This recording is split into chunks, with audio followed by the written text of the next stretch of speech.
ಕಳೆದ 10-11 ದಿನಗಳಿಂದಲೂ ಕೂಡ ಮೈಸೂರು ದಸರಾದ ವಿಶೇಷತೆ ಮತ್ತು ಈ ಬಾರಿಯ ಆಕರ್ಷಣೆಯನ್ನು ಪ್ರತಿನಿತ್ಯ ನಿಮ್ಮ ಮನೆಗಳಿಗೆ ತಲುಪಿಸ್ತಕ್ಕಂಥ ಪ್ರಯತ್ನವನ್ನು ಮಾಡ್ತಾ ಇದ್ವಿ. ಈ ಬಾರಿಯ ದಸರಾದ ವಿಶೇಷ ಅಂತಂದರೆ ಇದು 11 ದಿನಗಳು ನಡೀತಾ ಇರ್ತಕ್ಕಂಥದ್ದು. ಇವತ್ತು 11ನೇ ದಿನ. ಹಾಗಾಗಿ ಇವತ್ತು ದಸರಾದ ಕೊನೆಯ ದಿನ ಸಂಪನ್ನವಾಗ್ತಾ ಇದೆ. ಸಾಯಂಕಾಲ ಜಂಬೂ ಸವಾರಿ ಕೂಡ ಆರಂಭ ಆಗುತ್ತೆ. ಮೈಸೂರು ದಸರಾದ ಬಗ್ಗೆ ಎಷ್ಟೇ ಹೇಳಿದ್ರು ಕೂಡ ಅದು ಕಡಿಮೆನೆ. ಹೊಸತನ ತಿಳ್ಕೊಳ್ಳೋದು, ಹೊಸ ವಿಚಾರಗಳನ್ನು ತಿಳ್ಕೊಳ್ಳೋದು ತುಂಬಾ ಇದೆ. ಪ್ರತಿ ಬಾರಿ ಕೂಡ ಪ್ರತಿ ದಸರಾದಲ್ಲೂ ಕೂಡ ಹೊಸ ಹೊಸ ವಿಚಾರಗಳನ್ನ ನಾವು ತಿಳ್ಕೊತಾ ಹೋಗ್ತೀವಿ. ನಾವು ಹೇಳೋದಕ್ಕಿಂತ ಅದರ ಇತಿಹಾಸವನ್ನು ಆಳವಾಗಿ ಅಧ್ಯಯನ ಮಾಡಿರ್ತಕ್ಕಂಥವರಿಂದಲೇ ನಿಮಗೆ ಮಾಹಿತಿಯನ್ನು ಕೊಡಿಸ್ಬೇಕು ಅಂತಕ್ಕಂಥ ಪ್ರಯತ್ನ ನಮ್ಮದು. ಹಾಗಾಗಿ ನಮ್ಮ ಜೊತೆಯಲ್ಲಿ ಖ್ಯಾತ ಇತಿಹಾಸಕಾರರಾಗಿರ್ತಕ್ಕಂಥ ತಲಕಾಡು ಚಿಕ್ಕರಂಗೇಗೌಡರಿದ್ದಾರೆ. ಸರ್ ನಮಸ್ತೆ, ಕಾರ್ಯಕ್ರಮಕ್ಕೆ ತಮಗೆ ಸ್ವಾಗತ. ಸರ್ ನಮಸ್ಕಾರ. ಹಾಗೆಯೇ ಮತ್ತೋರ್ವ ಇತಿಹಾಸ ತಜ್ಞರು ಡಾಕ್ಟರ್ ಶಶಿಕುಮಾರ್ ಅವರು ಕೂಡ ಇದ್ದಾರೆ. ಸರ್ ತಮಗೂ ಕೂಡ ನಮಸ್ಕಾರ, ಕಾರ್ಯಕ್ರಮಕ್ಕೆ ಸ್ವಾಗತ. ಇವರಿಬ್ಬರಿಂದನೂ ಕೂಡ ನಾವು ಮಾಹಿತಿಯನ್ನು ಪಡ್ಕೊಂಡ್ಬೋಣ. ಸರ್ ನಿಮ್ಮಿಂದನೇ ಆರಂಭ ಮಾಡಿಬಿಡ್ತೀನಿ. ಸರ್ ತಾಯಿ ಚಾಮುಂಡೇಶ್ವರಿ ಬೆಟ್ಟ ಇಳಿದು ಈಗ ಅರಮನೆಯನ್ನು ಪ್ರವೇಶ ಮಾಡಿದ್ದಾರೆ. ಇಲ್ಲಿಂದನೇ ನಾವು ಇವತ್ತಿನ ಚರ್ಚೆಯನ್ನು ಆರಂಭ ಮಾಡಬಹುದು.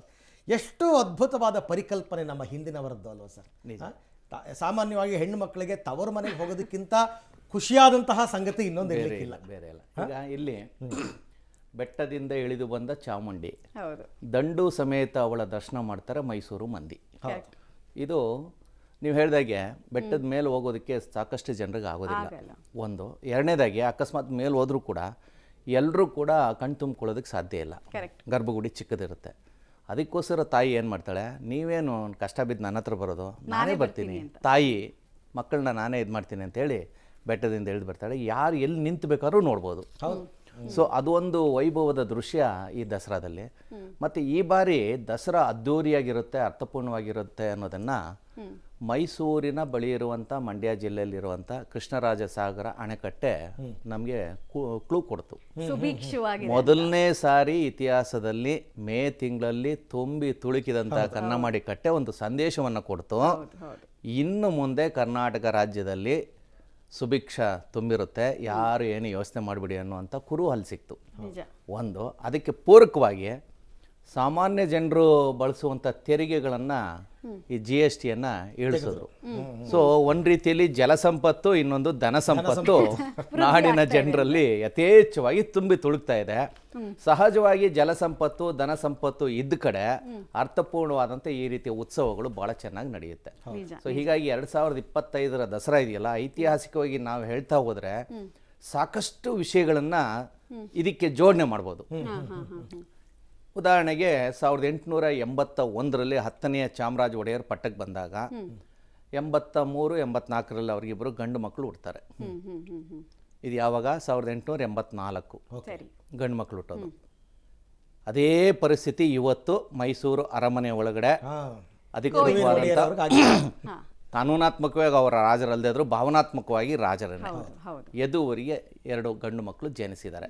ಅಂದರೆ ಅಲ್ಲಿ ನೋಡಿ ವ್ಯತ್ಯಾಸ ನೋಡಿ, ಹತ್ತತ್ರ 141 ವರ್ಷಗಳ ಒಂದು ಘಟನೆ ಮರುಕಳಿಸಿದೆ. ಒಂದು ಆಗ ನೀವು ಪ್ರಾರಂಭದಲ್ಲಿ ಹೇಳಿದ್ರಿ RSS 100ನೇ ವರ್ಷದ ಇದು ಅಂತೇಳಿ. ಅದು ಧಾರ್ಮಿಕವಾಗಿ ಸಾಂಸ್ಕೃತಿಕವಾಗಿ ಈ ನಮ್ಮ ದೇಶವನ್ನು ಒಂದು ದಾರಿಯಲ್ಲಿ ಮುನ್ನಡೆಸ್ತಾ ಇದೆ. ಸರಿ ತಪ್ಪು ಆಮೇಲೆ ಚರ್ಚೆ ಮಾಡೋಣ, ಮುನ್ನಡೆಸ್ತಾ ಇದೆ. ಅದು ಒಂದು. ಹಾಗೆ ನೆನ್ನೆ ಭಾರತ ರಾಷ್ಟ್ರೀಯ ಕಾಂಗ್ರೆಸ್ಸು 1885ರಲ್ಲಿ ಹುಟ್ಟಿದ್ದು, ಈಗ ಅದು ಲೆಕ್ಕ ಹಾಕಿದ್ರೆ 140 ವರ್ಷ. ಅಂದರೆ ಈ 2025ರ ವಿಶೇಷ ಘಟನೆಗಳನ್ನು ನಾನಿಲ್ಲಿ ಸಮೀಕರಿಸ್ತಾ ಇದ್ದೀನಿ. ಸೊ ಹೀಗಾಗಿ ಎಲ್ಲ ಜನರಿಗೂ ಖುಷಿ ಪಡುವಂಥ ದಸರಾ 2025. ಎಲ್ಲ ವರ್ಗದವರು ಪರ ವಿರುದ್ಧ ಏನೆಲ್ಲ ಬೇರೆ ವಿಚಾರದಲ್ಲಿ ನಾವು ಮಾತಾಡಿದ್ರು ಕೂಡ ಈ 2025ರ ದಸರಾವನ್ನು ನಾವು ಎಲ್ಲದಕ್ಕೂ ಸಮೀಕರಿಸ್ಕೋಬೋದು. ಅದನ್ನು ಐತಿಹಾಸಿಕವಾಗಿ ನಾನು ಈಗಾಗಲೇ ಹೇಳಿದಾಗೆ ಆ ಖುಷಿ ಬಹುಶಃ 141 ವರ್ಷಗಳ ಹಿಂದೆ ಇದ್ದಂಥ ಖುಷಿ ಈಗ ಮರುಕಳಿಸಿದೆ. ಅಷ್ಟು ವರ್ಷ ಇರಲಿಲ್ಲ. ಅದೊಂದಾಯಿತು. ಇನ್ನು ಮಾಮೂಲಿ ದಸರಾದ ಬಗ್ಗೆ ಹೇಳಬೇಕು ಅಂದರೆ ಇದು ಒಂದು ರೀತಿಯಲ್ಲಿ ಧಾರ್ಮಿಕವಾಗಿ, ಸಾಂಸ್ಕೃತಿಕವಾಗಿ ಮತ್ತು ಆರ್ಥಿಕವಾಗಿ, ಆರ್ಥಿಕವಾಗಿ ದಸರಾ ಕೊಡುವಷ್ಟು ನಮಗೆ ಲಾಭವನ್ನು ಖಂಡಿತವಾಗಿಯೂ. ಆಮೇಲೆ ಬರೀ ಇದು ಮೈಸೂರಿನ ಜನರಿಗೆ ಅಷ್ಟೇ ಅಲ್ಲ, ಇಡೀ ಹಳೆ ಮೈಸೂರು ಪ್ರಾಂತ್ಯದ ಎಲ್ರಿಗೂ ಕೂಡ ವರ್ಷದಲ್ಲಿ ದುಡಿಯುವಂಥ ಸಂಪತ್ತನ್ನು ಈ ದಸರಾದಲ್ಲಿ ತಿಳ್ಕೊಳ್ತಾರೆ. ಜೊತೆಗೆ ಇಲ್ಲಿ ಇನ್ನೂ ಒಂದು ವಿಶೇಷ, ಪ್ರತಿ ಸಾರಿ ದಸರಾ 10 ದಿನಗಳ ಕಾಲ ನಡೀತಿತ್ತು. ಅಲ್ಲೂ ಒಂದು ಧಾರ್ಮಿಕವಾಗಿ ನಮಗೊಂದು ದಿನ ಎಕ್ಸ್ಟ್ರಾ ಕೊಟ್ಬಿಟ್ಟಿದ್ರು. 11 ದಿನಗಳ ಕಾಲ ನಮಗೆ ಒಂದು ರೀತಿಯಲ್ಲಿ ಸುಗ್ಗಿ ಅಂತ ಹೇಳ್ಬೋದು ಸಂಪಾದನೆ ಮಾಡೋರಿಗೆ. ಆಮೇಲೆ ಯಾರ್ಯಾರು ಸಂಪಾದನೆ ಮಾಡ್ತಾರೆ ಅದು ಇಂಪಾರ್ಟೆಂಟು. ಎಲ್ಲ ವರ್ಗದ ಜನರಿಗೆ ದಸರಾದಲ್ಲಿ ಇವತ್ತು ಕೈ ತುಂಬ ದುಡ್ಡು ಸಿಗುತ್ತೆ. ಒಬ್ಬ ಸುಮ್ಮನೆ ಭಿಕ್ಷುಕ ಅಂತ ಹೋದ್ರೂ ಕೂಡ ಅವ್ನ ಜೋಬ್ ತುಂಬುತ್ತೆ. ಒಬ್ಬ ಊಟ ಮಾಡ್ಕೊಂಡು ಹೋಗ್ತೀನಿ ಅಂತ ಹೇಳಿದ್ರು ಅವನಿಗೆ ಎಲ್ಲ ಕಡೆ ಅನ್ನದಾನಗಳು ನಡೀತಾ ಇರುತ್ತೆ. ಸೊ ಹೀಗಾಗಿ ಮೈಸೂರು ಒಂದು ರೀತಿಯಲ್ಲಿ ಸಾಕ್ಷಾತ್ ಅನ್ನಪೂರ್ಣೇಶ್ವರಿ ನೆಲೆಸಿರುವಂಥ ಅನ್ನಪೂರ್ಣೇಶ್ವರಿ ಇರುವಂಥ ಒಂದು ಪಾಕಶಾಲೆ ಅಂತ ಹೇಳ್ಬೋದು, ಅನ್ನದ ಬಟ್ಲು ಅನ್ಬೋದು. ಹಾಗೇನೇನು ಮೈಸೂರು ಸಾಕ್ಷಾತ್ ಲಕ್ಷ್ಮೀ ನೆಲೆಸಿರುವಂಥ ಒಂದು ಊರು ಅಂತ ಹೇಳ್ಬೋದು. ಹಾಗೇನೇನು ಮೈಸೂರಿನಲ್ಲಿ ಸಾಂಸ್ಕೃತಿಕ ಸಾಹಿತ್ಯಿಕ ವಾತಾವರಣ ಇರೋದ್ರಿಂದ ಸಾಕ್ಷಾತ್ ಸರಸ್ವತಿ ನೆಲೆಸಿರೋ ಸ್ಥಾನ. ಅಂದರೆ ಈ ಮೂರೂ ಜನ ದೇವತೆಗಳು ನಾವೇನು ಗೌರವದಿಂದ ಕಾಣ್ತೀವಿ ಅವರೆಲ್ಲರ ಆವಾಸ ಸ್ಥಾನ ಅಂತ ಹೇಳ್ಬೋದು. ಹೀಗಾಗಿ ಈ ಸಾರಿಯ ದಸರಾವನ್ನು ನಾವು ಯಾವುದಕ್ಕೆ ಬೇಕಾದ್ರೂ ಸಮೀಕರಿಸ್ಬೋದು. ಎಲ್ಲ ಕಡೆನೂ ಪ್ಲಸ್ಸು ಪ್ಲಸ್ಸು ಪ್ಲಸ್ಸು, ಇಲ್ವೇ ಇಲ್ಲ, ನೆಗೆಟಿವ್ ಇಲ್ಲ. ಸೊ ಈ ದಸರಾವನ್ನ ನಾವೆಲ್ಲರೂ ಇವತ್ತು ಸಂತೋಷದಿಂದ ಆಚರಿಸೋಣ, ನೋಡೋಣ ಪಬ್ಲಿಕ್ ಟಿವಿ ಮೂಲಕ. Okay, super. ಡಾಕ್ಟರ್ ಶಶಿಕುಮಾರ್ ಅವರೇ, ನೀವು ಹೇಳಿ, ಮೈಸೂರು ರಾಜರ ಬಗ್ಗೆ ನಾವು ಎಷ್ಟು ತಿಳ್ಕೊಂಡ್ರೂ ಹೊಸ ಹೊಸ ವಿಚಾರಗಳು ಇದ್ದೇ ಇರುತ್ತೆ. ಯಾಕಂದ್ರೆ ರಾಯಲ್ಸ್ ಆಫ್ ರಾಯಲ್ಸ್ ಅಂತ ನಾವು ಇಡೀ ಭಾರತದಲ್ಲಿರುವಂತಹ ಎಲ್ಲ ರಾಜರನ್ನ ಒಂದು ತೂಕದಲ್ಲಿಟ್ಟರೆ, ತಕ್ಕಡಿನಲ್ಲಿಟ್ಟರೆ, ಇವರು ಒಂದು ರೀತಿ ತೂಗ್ತಾರೆ. ಹೌದು, ಮೈಸೂರಿನ ಇತಿಹಾಸವೇ ಆಗಿದೆ. ಒಂದು ರೀತಿಯಲ್ಲಿ ಮೈಸೂರು ಇತಿಹಾಸವನ್ನು ಇವತ್ತು ಸಾಂಸ್ಕೃತಿಕವಾಗಿ ನಾವು ಎಷ್ಟು ನೋಡ್ತಾ ಇದ್ದೀವಿ, ಇದಕ್ಕೆ ಕಾರಣಭೂತ ಅಂತ ಬಂದಾಗ 1799ರಿಂದ 1947ರವರೆಗೆ ರಚನೆ ಆದಂತಹ ಮೈಸೂರು, ಮೈಸೂರು ಅಂತಲೇ ಹೇಳ್ಬೋದು. ಈ ಸಾಂಸ್ಕೃತಿಕ ಕೇಂದ್ರ ಅಂತ ಕರಿಬೇಕು ಅಂತ ಬಂದಾಗ ಸುಮಾರು ನಮಗೆ 800ರಷ್ಟು ಪಾರಂಪರಿಕ ಕಟ್ಟಡಗಳು ಇಲ್ಲಿ ದೊರೀತಾ ಹೋಗ್ತವೆ. ಬಹಳಷ್ಟು ಕಟ್ಟಡಗಳಿದ್ದಾವೆ. ಸೊ ಹಾಗೆ ಈ ಮೈಸೂರಿಗೆ ಗರಿಮೆನೆ ಅಂಬಾವಿಲಾಸ ಅರಮನೆ. ಈ ಅಂಬಾವಿಲಾಸ ಅರಮನೆ ಇವತ್ತಿಗೆ ತುಂಬ ಪ್ರಸಿದ್ಧಿಯಾಗಿದೆ. ಮತ್ತು ಜೊತೆಗೆ ಇನ್ನು ವಿಶೇಷವಾಗಿ ತಾಜ್ ಮಹಲ್ ವೀಕ್ಷಣೆ ಮಾಡೋಕ್ಕಿಂತ ಹೆಚ್ಚು ಜನರು ಇಲ್ಲಿಗೆ ವಿಸಿಟ್ ಮಾಡ್ತಾ ಇದ್ದಾರೆ ಈ ಅಂಬಾವಿಲಾಸಗೆ. ಸೊ ಈ ಕೋವಿಡ್ ನಂತರ ನಮಗೆ ಈ ಬಾರಿಯ ದಸರಾ ವಿಶೇಷವಾಗಿ ಅದ್ಭುತವಾಗಿ ನಡೀತಾ ಇದೆ.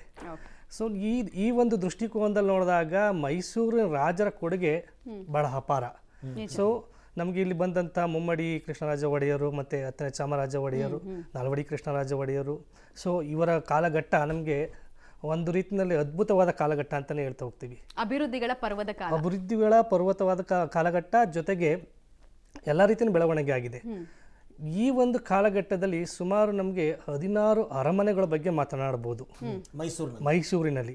ಒಂದನ್ನು ಬಿಟ್ಟು ಇನ್ನು ಉಳಿದವೆಲ್ಲವೂ ಕೂಡ ಅವಶೇಷಗಳು ದೊರೀತಾ ಹೋಗ್ತವೆ. ಸೊ 16 ಅರಮನೆಗಳಲ್ಲಿ ನಮಗೆ ಇಲ್ಲಿ ಗುರುತಿಸ್ಕೊಂಡಿದೆ. ಅದರಲ್ಲಿ ಮೊದಲನೇದು ಒಂದು ಅರಮನೆ, ಸೌಂದರ್ಯ ವಿಲಾಸ ಅರಮನೆ. ಇದು ಯಾರು ನೋಡೋದಕ್ಕೆ ಸಾಧ್ಯ ಇಲ್ಲ ಸದ್ಯಕ್ಕೆ. ಈಗ ಅದು ಸುಟ್ಟು ಹೋಗಿರುವಂತಹ ಒಂದು ಹಾಳಾಗಿರುವಂತಹ ಒಂದು ಕಟ್ಟಡ ಅದು. ಸೊ ಅದಿಲ್ಲ. 1792-93ರಲ್ಲಿ ಈ ಒಂದು ಕಟ್ಟಡ ಒಂದು ಸಿಡಿಲಿನಿಂದ ಹಾಳಾಗ್ತದೆ. ಸೊ ಆ ಕಾಲಘಟ್ಟದ 92-93 ಆದಾಗಲೂ ಕೂಡ ಟಿಪ್ಪು ಸುಲ್ತಾನ್ ಅಧಿಕಾರ ಇರ್ತದೆ. ಅವರು ಕೂಡ ಅಲ್ಲಿ ವಿಸಿಟ್ ಮಾಡ್ತಾ ಹೋಗ್ತಾರೆ.